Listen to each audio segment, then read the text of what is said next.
Convidado, convidado, convidado, convidado, convidado, convidado. Próxima atração: Presidente da Aliança Evangélica Brasileira. Uma salva de palmas para o Gálvaro Bastos Júnior. O Gálvaro Bastos Júnior.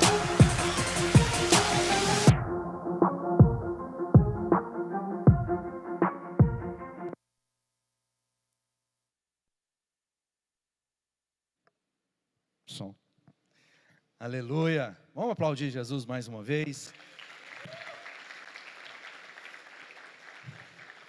Diante da palavra do meu querido gênio, amigo Davi, eu acho que a gente podia começar essa próxima sessão nos colocando de joelhos da presença de Deus, para que a gente possa dizer: Deus, eis-me aqui, eu quero ser essa bênção para a cidade, eu quero estar engajado nas causas que fazem parte da sociedade dos meus dias, na comunidade em que eu estou inserido. Eu quero ser luz, eu quero ser sal na terra.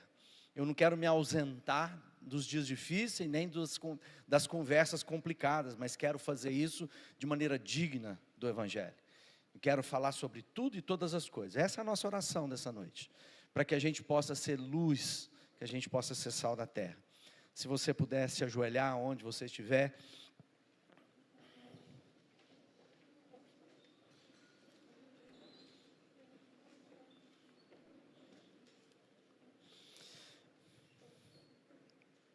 Querido Deus e Pai, nós estamos na Tua presença essa noite, no nome do nosso Senhor Jesus Cristo, e diante do desafio que foi apresentado para nós, diante da instrução, do ensino das Tuas palavras através do Teu servo, nós estamos aqui hoje para dizer: eis-nos aqui. Queremos ser usados com ousadia, em meio a tantas vozes, tantas conturbações, tanta fala bélica. Nós queremos ser aqueles que anunciam a paz. Nós queremos ser os pacificadores. Nós queremos, ó Pai, ser um sinal visível do Teu reino aqui e agora. Por isso, quebranta o nosso coração, nos desperta na responsabilidade e no privilégio que o Senhor está nos chamando para sermos igreja nos nossos dias. Que sejamos discípulos que glorificam o Teu nome, que não se envergonha do Evangelho. Homens e mulheres prontos para manejar a palavra do Senhor, impelidos, conduzidos pelo Espírito Santo, compreendendo, ó Pai, a importância da família da fé, como nós ouvimos. Que nós sejamos aqueles que nos prefiramos em fé, em honra, que tudo aquilo que a Tua palavra nos instrui, desça ao nosso coração e se torne encarnação na nossa vida. Nós não queremos ser como aqueles que falam, mas nós queremos demonstrar esse amor, amando como Cristo nos amou. Por isso, em nome de Jesus, ó Pai, quebra as barreiras. Aqueles que chegaram aqui, ó Pai, abatidos, cansados, sobrecarregados, que venham sobre cada um de nós tempos de renovo, de refrigério. Enche com Teu Espírito, traz a luz nessa jornada que é impossível aos homens, como ouvimos. Nós queremos, ó Pai, viver o Evangelho vivo, eficaz nos nossos dias. Por isso, em nome do nosso Senhor Jesus, abençoa cada um, cada família aqui representada. Amém. E amém. Amém. E bênção. Glória a Deus. É muito bom estar aqui. Eu estive aqui o ano passado, no encontro que nós tivemos do Ressurgência. E foi um tempo maravilhoso, mas é muito bom estar voltando aqui para estar com os irmãos, parte da comunidade, né? Para a gente poder conhecer um pouquinho mais. Como o Diego falou, o pastor Diego falou, a gente tem tido uma jornada, uma caminhada junto. Hoje nós estamos, os três aqui, né? Eu, Davi, Diego, nós estamos servindo lá na Aliança Evangélica, somos parte do conselho da Aliança Evangélica, e tem sido um desafio. Talvez seja por isso que ele me colocou para falar sobre unidades, né? No meio de tantas vozes, de tantas percepções distintas, que acaba, em nome de uma fé pura, de uma vida ilibada, irrepreensível, nós acabamos combatendo contra aqueles que não deveríamos combater. Nós aprendemos aqui, Davi já deixou para nós, a nossa luta não é contra carne, não é contra sangue, a nossa luta é contra principados, potestades e dominadores desse mundo tenebroso. Enquanto nós estivermos deferindo, né, a nossa energia contra a vida dos irmãos, nós nunca alcançaremos aquilo para o qual Cristo nos levantou para sermos. Vivemos uma geração, e a gente tem um privilégio. Esse ano eu estou fazendo 30 anos de pastorado, então tem mais idade do que muita gente tem aqui. Eu estou lá no pastorado. Quem tem até 30 anos de idade? Levanta a mão. Levanta a mão bem alto. Aí, praticamente quase a metade aqui, né? Então, o que você tem de idade, eu estou lá caminhando no Evangelho. Eu sou casado com a Fabiana, sou pai do Tiago, que é casado com a Jéssica, e nos deu 2 netas. Então, nós estamos como quem sonha, somos os bem-aventurados. Eu e Fabiana, a Bíblia diz que feliz o homem que vê o filho dos filhos, né? E a gente está vendo as nossas netinhas, e é um momento maravilhoso. Coisa que só avô entende. Quem aqui é avô? Ou avó? Temos avós e avós aqui, não é? É porque é o seguinte, é outro nível. Só quem alcançou sabe, não é?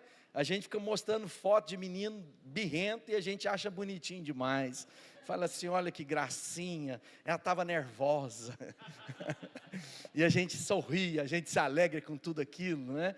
A gente chega lá em casa agora, tem brinquedos espalhados. A casa que a gente mudou recentemente para essa casa, a casa estava lá toda. Quando veio os netos, virou playground. Então no canto da sala tem mesa, tem brinquedo, tem massinha. E aquela bagunça santa é de uma alegria que é imensurável. Isso tem a ver com família. Tem a ver com aprendizado, que a Bíblia diz assim, as coisas naturais revelam as espirituais. Então, quando nós temos família grande, eu sou, a família da minha mãe tem 8 irmãos, da minha sogra tem 9 irmãos, então nós somos 4 irmãos, né, e mais uma irmã agora, do segundo casamento do meu pai, nós temos 14 sobrinhos, então na nossa casa tem mesa grande, gente grande. Quem entende família grande não tem dificuldade em entender unidade na igreja. Porque na família grande tem tudo isso que o Davi citou. Gente chata, difícil, complicada, mas é família. E porque é família, a gente traz sempre à mesa aquele primo complicado, aquela tia, né, rancorosa, tudo tem em toda a família. Quando a nossa família é muito pequena, a gente não compreende, a gente pensa que vai edificar o nosso mundo, nós vamos construir como se nós fôssemos a última bolacha do pacote.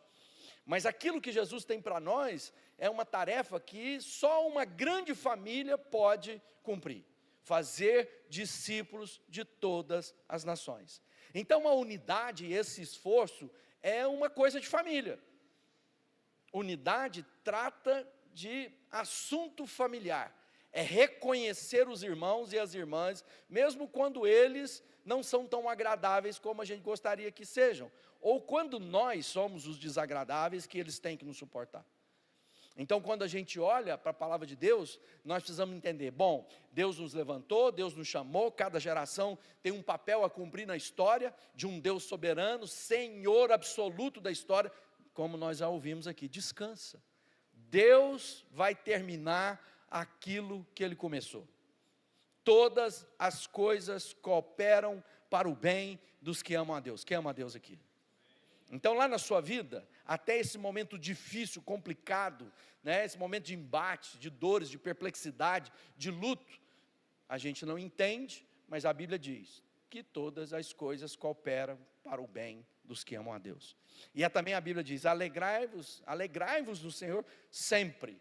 Então ele está dizendo, a alegria do Senhor é a nossa força, e portanto agora eu tenho que entender que há uma vocação familiar, há uma tarefa da família, e nós vamos ter que juntos encontrarmos dons e talentos no meio dessa família, para que dependendo do embate, da tarefa, da batalha a ser enfrentada, cada um vai ter o seu papel no meio de tudo isso. Então eu e você não somos respostas sozinhos para coisa alguma. Nós precisamos uns dos outros. E quando a gente entende isso, o nosso coração descansa. Porque agora não se trata de uma opção, se trata de uma condição para cumprirmos tudo aquilo que Deus tem para nós. Então agora, se eu quero cumprir o que Deus tem para a minha vida, se eu quero alcançar a vida abundante que Jesus tem para nós, o que é que nós precisamos? Compreender. Por isso que a Bíblia diz sobre discernir o corpo. Quando a gente vai tomar a ceia, fala assim, antes você tem que discernir o corpo.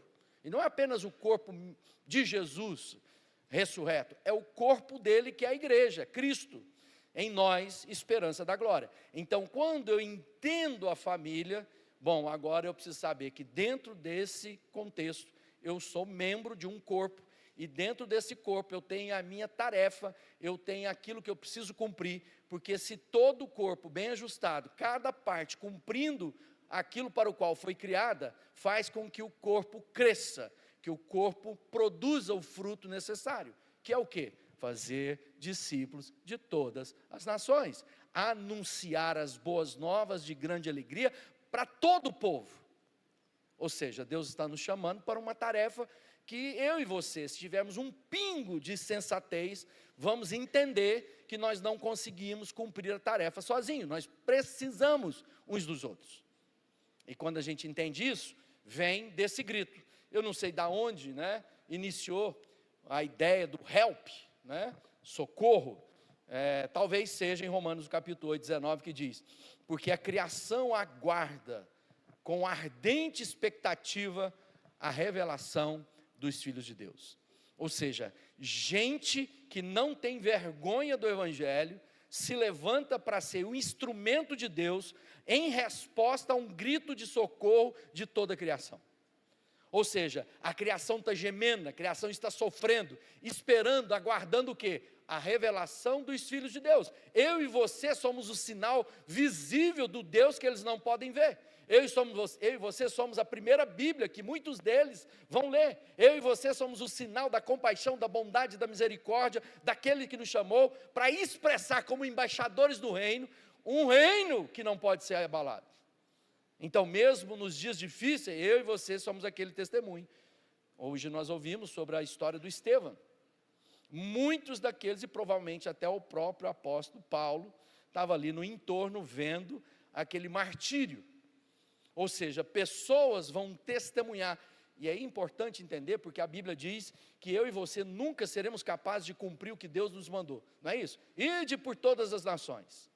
Façam discípulos. Aí depois ele fala assim: mas não saiam de Jerusalém até que sejamos revestidos de poder. Ou seja, a tarefa a ser cumprida só pode ser cumprida se o Espírito de Deus habitar em nós. E aí ele vai nos dar não uma mensagem apenas, mas nós seremos a própria mensagem viva, encarnada, como o apóstolo Paulo diz, cartas vivas endereçadas à sociedade. Quem quer ser carta viva de Deus para essa geração? Fala assim: eu quero. Porque aqui está dizendo que a natureza, as coisas criadas, ardentemente tem expectativa quando a revelação dos filhos de Deus. Tem um escritor muito famoso, o Tozer, que diz assim: o mundo precisa desesperadamente de ver hoje um exemplo de cristão verdadeiramente dedicados. Ou seja, homens e mulheres que não se envergonham do Evangelho, que estão dispostos a ser escárnio, a ser espetáculo público, para que Cristo seja revelado.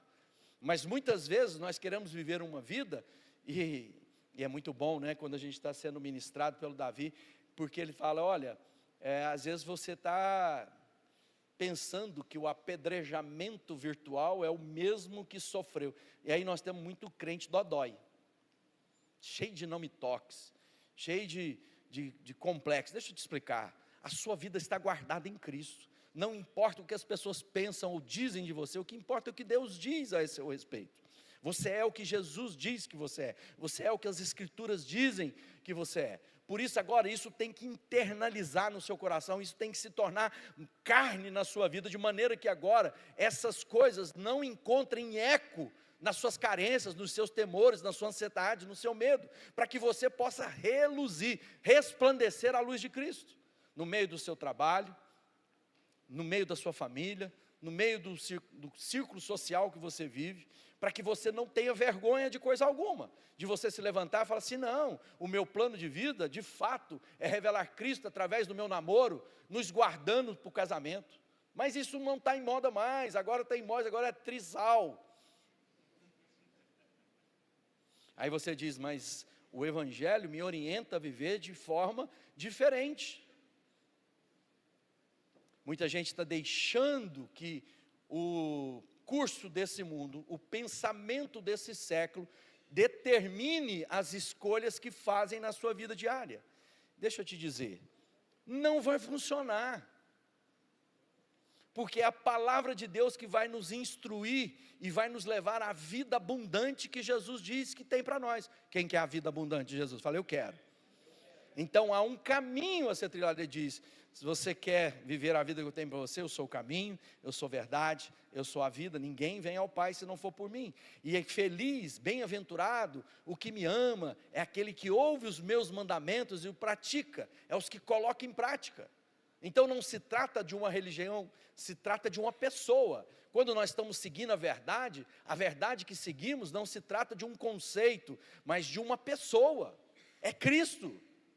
Ou seja, enquanto Cristo não for tudo e o centro absoluto do meu viver, por isso que o Tozer está dizendo, eu preciso que uma geração se levante de homens e mulheres verdadeiramente empenhados e dedicados à causa de Cristo.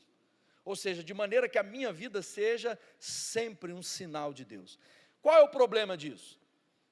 O problema é que muitas vezes as pessoas não estão vendo em nós o Deus que nós servimos, ou nós estamos demonstrando um Deus diferente daquele que é da Bíblia.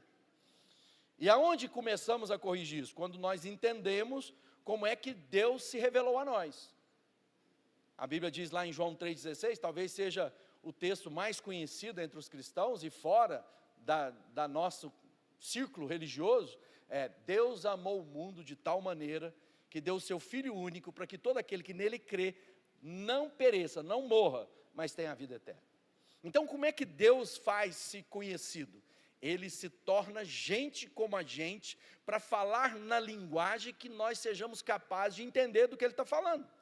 Então Deus desceu até a nossa estatura, para falar nos nossos olhos a respeito daquilo que a voz do céu não era compreensível para nós.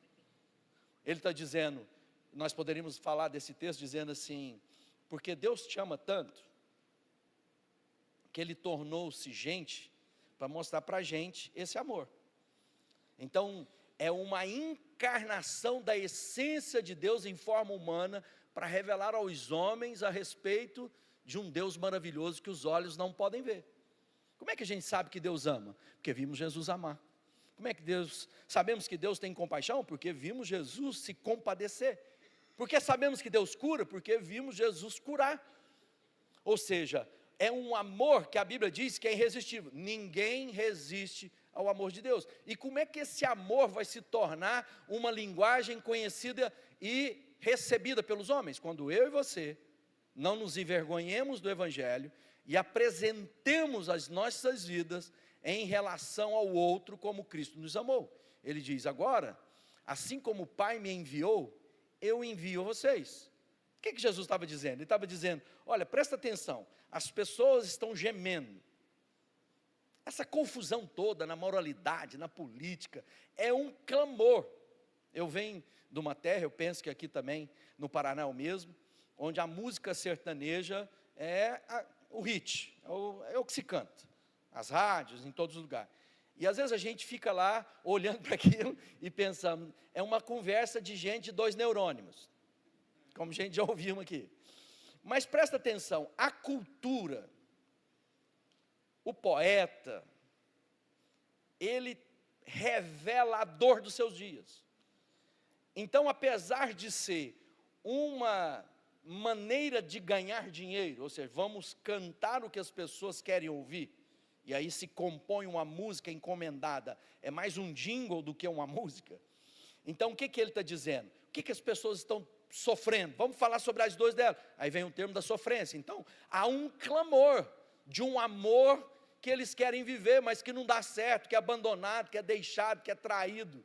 Um amor que não é capaz de dar sustentabilidade ao ser, e por isso há uma agonia de alma. Ou seja, as músicas cantadas estão dizendo para nós, eu quero conhecer esse amor que vocês conhecem.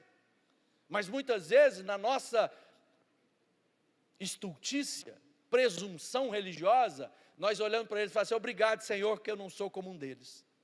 E na verdade o que nós deveríamos fazer é o seguinte: sabe esse amor que você está cantando? Sabe esse desejo de encontrar alguém que te ama fielmente? Eu tenho que te apresentar o homem da sua vida, Jesus de Nazaré. Ele não vai te abandonar, Ele vai curar suas feridas, Ele vai te receber como você está, mas te amará de tal maneira que vai te transformar naquilo que você precisa ser nele.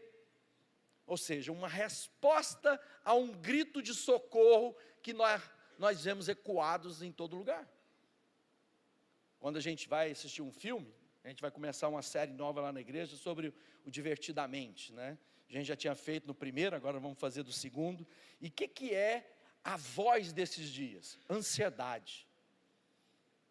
A ansiedade que tem gerado pânico, pavor, tem levado as pessoas à depressão, tem levado as pessoas a desistirem da sua vida. Uma geração que nunca teve tanta liberdade como a nossa geração. Essa geração atual, nenhuma geração da história viveu o nível de liberdade para ser o que quiser, fazer o que quiser. Ninguém tem nada a ver com isso, ainda tem que aplaudir. E mesmo assim é uma geração auto-exterminante. Gente está pulando do prédio, gente está pulando da ponte, gente está se matando, drogando. Nós estamos lá agora na cidade, um rapaz jovem, bem conhecido lá na cidade, morreu, deu um ataque. E aí você vai conversar com os amigos, qual é o problema? Ele estava muito desejoso da vida, era muita droga, muita noite, muito rock and roll, aparentemente vivendo felicidade, mas ele tentou viver. O que é isso? É uma agonia da alma tentando encontrar a alegria, a felicidade, o contentamento, que não é possível se encontrar fora de Cristo. E como é que a gente vai revelar isso? A Bíblia diz, você tem que amar como Jesus te amou. Ou seja, um amor incondicional que revela graça, bondade, amizade. Um amor que não é bajulação. Um amor que é muitas vezes confrontação de um caminho mau. É como um pai educando um filho. E muitas vezes a gente se ausenta disso. Porque a gente imagina que agora eu tenho que cuidar da minha vida e eles que se dão um jeito, eles que se lasquem. E muitas vezes o que eles estão vendo em nós, em busca, ao invés de ver o amor de Deus, estão vendo em nós a nossa presunção e a nossa arrogância religiosa. Mas somos bons, sabe aquela história do fariseu? Ainda bem que eu não sou como ele, ou como Pedro, que entra lá na casa do cara e fala para ele, você sabe, né, que não é bom um judeu como eu, religioso, né, seguidor de Moisés, entrar na casa de um homem pecador igual você. Então muitas vezes a gente tem essa reação com as pessoas, e muitas vezes, por falta de entendimento, fazemos aquela velha declaração, somos nação santa, povo de uso exclusivo de Deus, eleitos. Nós estamos querendo dizer que nós somos melhor que as pessoas. E a única diferença nossa é que nós descobrimos o amor de Deus porque alguém falou desse amor para nós. Isso mudou o nosso entendimento, isso mudou o nosso coração, isso ancorou a nossa alma, isso produziu paz, isso trouxe sono do justo, isso trouxe alegria de viver, mesmo em face às dores, às angústias, os embates, nós lembramos, Deus é soberano, e agindo Deus em quem impedirá. Quando a gente está pensando nessa coisa reativa, né, que nós ouvimos mais cedo pelo Davi, eu lembro do José. O José tinha tudo para pegar os irmãos dele e descer, né, uma disciplina daquelas. Aí José olha para tudo aqui e fala assim, vocês intentaram mal contra mim, mas Deus que preparou o caminho, foi Deus que me trouxe até aqui, para que me pudesse usar para cuidar de vocês no futuro. Olha só. E às vezes a gente está olhando para situações e circunstâncias, e ao invés de deixar que essas situações e circunstâncias moldem o nosso caráter, nós estamos permitindo que o Satanás deformem o nosso caráter. Deixa eu te dizer, fracasso não é uma palavra própria para um filho e uma filha de Deus. E eu vou te explicar por quê. Porque lá em Josué ele diz, olha, se você meditar nesse livro de dia e de noite, se você fizer tudo conforme está escrito no livro da lei, não se desvie nem da direita nem para a esquerda, tudo que você fizer será sucesso.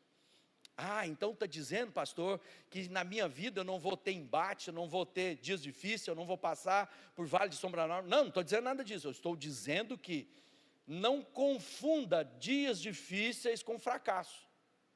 Não confundam dores com fracasso. Fracasso é quando eu estou indo para longe daquilo que é o projeto de Deus para a minha vida. Então, se você está vivendo uma vida de fracassado, é porque em algum lugar na sua vida, você deixou de ouvir a direção de Deus e pegou os seus atalhos.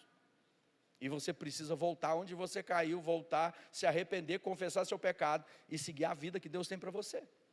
E não há como você alcançar a plenitude na sua vida sem que você entenda a missão, o projeto de Deus, que é a mesma vida que está em mim, precisa alcançar a vida do outro. Por isso que a vida com Deus não é uma vida cheia, é uma vida transbordante. O que significa transbordar? Significa que a vida que Deus tem não pode ser contida em mim mesmo, ela transborda a partir de mim ao meu próximo, ela alcança aqueles que tocam na minha vida, aqueles que passam por mim, porque agora é uma vida que é tão maravilhosa, tão grandiosa, que não se contém em mim mesmo, ela vai de mim para mais alguém. Você tem sido essa vida transbordante, abundante? Ou você tem se acomodado, se acovardado diante dos embates, das dificuldades, porque você está envergonhado do Evangelho? Não tenha medo. Os nossos heróis não morreram de overdose, nossos heróis morreram em praça pública, queimados, decapitados, comidos por fera.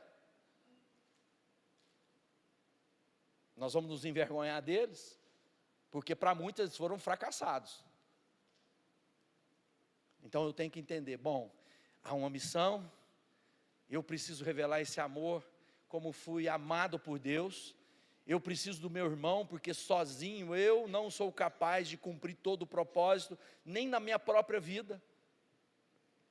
Nossa comunidade chama Sal da Terra, vem de um conjunto, na época era conjunto ainda, não era nem banda, você viu tanto que é antigo. E o sal tem algumas propriedades importantes. Muita gente confunde sal com tempero. Eu gosto de dizer isso, tempero é orégano, que eu detesto. Porque tudo que você põe orégano, fica com gosto de quê? Orégano. Tem gente que põe orégano no feijão, em vez de estar comendo feijão, está comendo orégano. Então tudo que você põe orégano, fica com gosto de orégano. O sal não. O sal cumpre o propósito potencializando o outro. Ou seja, como sal da terra que Jesus diz que nós somos, eu cumpro o meu propósito quando eu garanto que o meu irmão vai revelar o melhor sabor da vida dele. O potencial vai ser liberado de maneira que ele seja pleno na sua própria identidade, nas suas características, na sua forma, na sua maneira de ser. Porque muitas pessoas querem cumprir o plano de Deus mudando a sua vida. Deixa eu dizer, você foi criado para ser quem você é. Você tentar ser Diego, tentar ser Gustavo, tentar ser Davi, não vai dar certo, porque no máximo você vai ser uma cópia bem feita, e cópia não tem valor do original. Então o seu valor está em ser exatamente aquele que Deus chamou para que você seja. E como é que eu vou conseguir fazer isso? Na unidade, onde agora a minha vida se conecta às características do meu irmão, que nos conectamos a outro, e juntos potencializamos para cumprir a missão que Deus tem para nós. Junto vamos viver a vida, porque agora o meu irmão vai me afiar, o meu irmão vai me preparar para os meus inimigos. Mas sem entender isso, eu vou me tornando isolado, sozinho, pretensioso, arrogante. Mas quando eu entendo a unidade de Cristo, uns com outros, que somos um corpo, e a mão não pode dizer para o pé, para os olhos, que é melhor, porque nós precisamos de todos para cumprir o propósito de Deus. Qual é o propósito de Deus? Revelar o amor do Pai. Ensinar essas pessoas a viverem segundo esse amor, sem medo, sem pavor, sem ansiedade. Então lá, a ansiedade que está surtando todo mundo no filme, Jesus diz, não andeis ansiosos, por coisa alguma. Ele está dizendo o seguinte, não é que, e ele continua, Deus é tão maravilhoso que ele não fala assim, vocês não precisam disso, para com isso. Não, ele diz assim, Deus bem sabe que vocês precisam do que comer, onde morar, o que vestir, mas somente os que não conhecem a Deus, os pagãos, se ocupam dessas coisas. Mas vocês não, vocês sabem que o Pai cuida de vocês. E você quer ver como Deus cuida de nós? Recentemente eu estava fazendo uma visita para um casal muito querido lá na igreja, e o marido está enfrentando angústias de alma, crise de ansiedade, e ele falou que tinha uma coisa que estava irritando ele demais.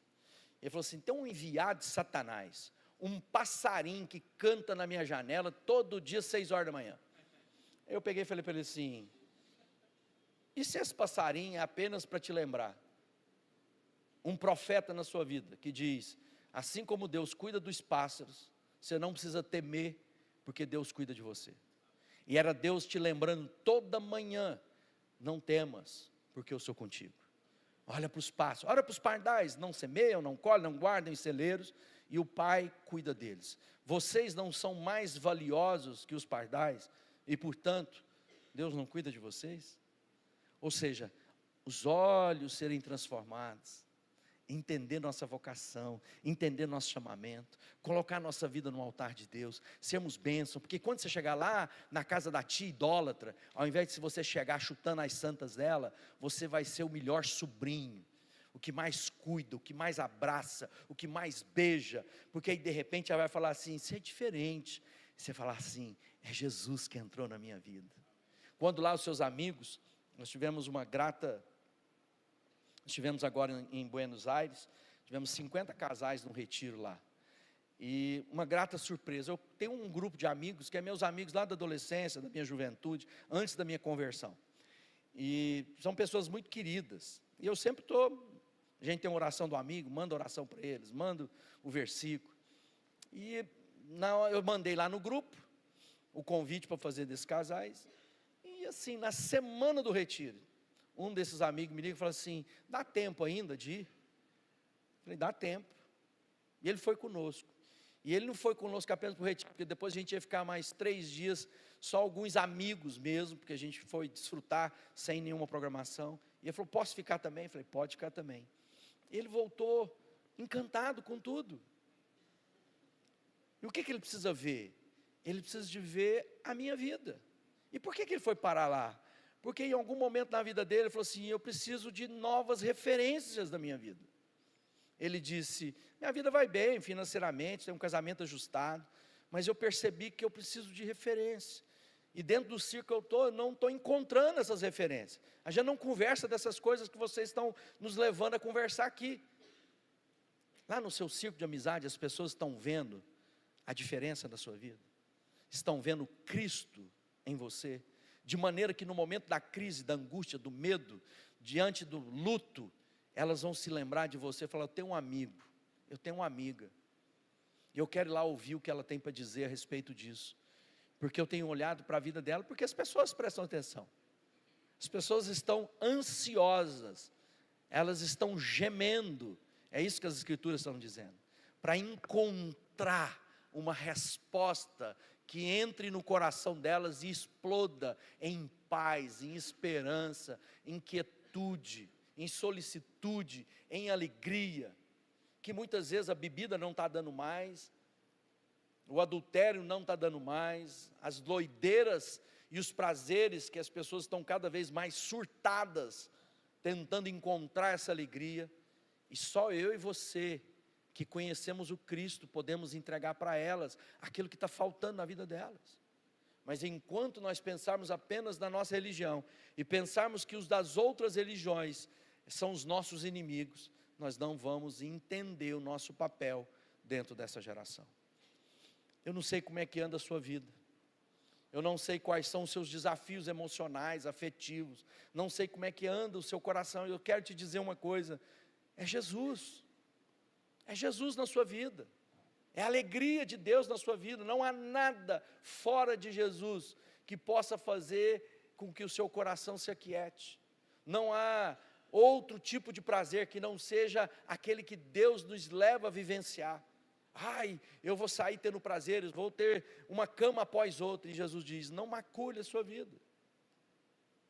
Ah, isso é uma moralidade. Não, é um projeto de Deus, que é o casamento.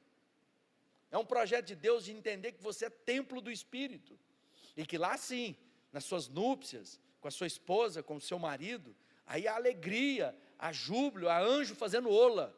Mas fora daquilo ali, é angustiante, é amedrontador, é uso. Tem muita gente que está ficando dilacerada por essas relações que se vêm e que vão. Não se permita isso. Levanta e diz: eu não me envergonho do Evangelho. E eu preciso da minha família para cumprir o propósito de Deus. Nenhum de nós será completo sozinho. Lembra de uma coisa? Quando a gente está lá vendo uma penalidade imposta a alguém, dentro de um presídio tem como ser ainda uma pena mais difícil, que é a solitária. Então, quando alguém, além de estar cumprindo uma pena no meio de bandidos, há uma pena pior, que é livrar essas pessoas do bandido e pôr elas sozinhas. Não se isole. O Satanás sabe que se ele te levar para a solidão, ele vai te enganar e ele vai te destruir. Que você hoje se lembre: eu preciso dos meus irmãos, eu vou fazer uma escolha pela família da fé, eu vou caminhar na direção do que Deus tem e preparou para a minha vida. Quem quer ser instrumento de Deus, de amor, de bondade, de misericórdia? Queria que você fechasse seus olhos. Pai, nós estamos aqui essa noite, porque o seu amor nos trouxe a esse lugar para falar o coração. E se o Senhor nos trouxe aqui, porque essas palavras que foram entregues, é para servir para transformar o nosso coração, a nossa vida, e trazer despertamento à minha responsabilidade na comunidade que eu estou inserido. O Senhor não nos chamou para vivermos às margens daquilo que o Senhor tem para nós. O Senhor nos chamou para vivermos integralmente aquilo que fomos chamados para revelar ao mundo o seu amor. Continue com seus olhos fechados. E se hoje você quer fazer um marco na sua história, um momento de decisão, eu queria te convidar a dizer para Deus: eis-me aqui, usa a minha vida na minha família, me usa no meu ambiente de trabalho, me usa, Senhor, no meio da comunidade que eu estou inserido. Se você quer ser a testemunha de Cristo no meio daqueles que ainda não conhecem a Jesus, e hoje você quer ser cheios da palavra de Deus, do Espírito de Deus, e fazer um compromisso de ser bênção, de ser revelação do amor, e não do preconceito religioso, eu queria que você levantasse uma das suas mãos, que eu quero orar com você e por você. Se essa noite você quer dizer para Deus: Deus, eis-me aqui, usa a minha vida.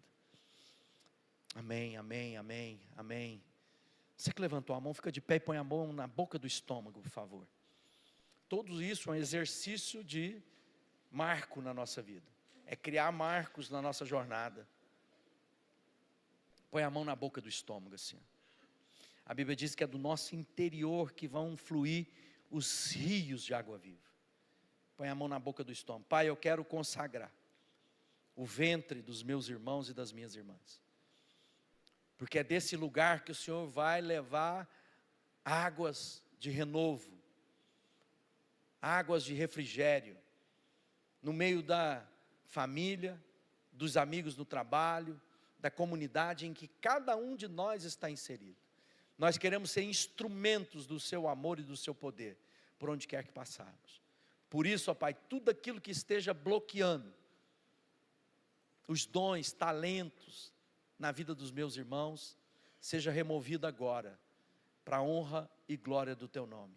Levanta um povo ardente, ousado, que revela esse amor que é mais forte do que a morte, esse amor que nos amou como estávamos e ainda éramos inimigos de Deus, um amor que transformou a nossa vida e trouxe razão no viver.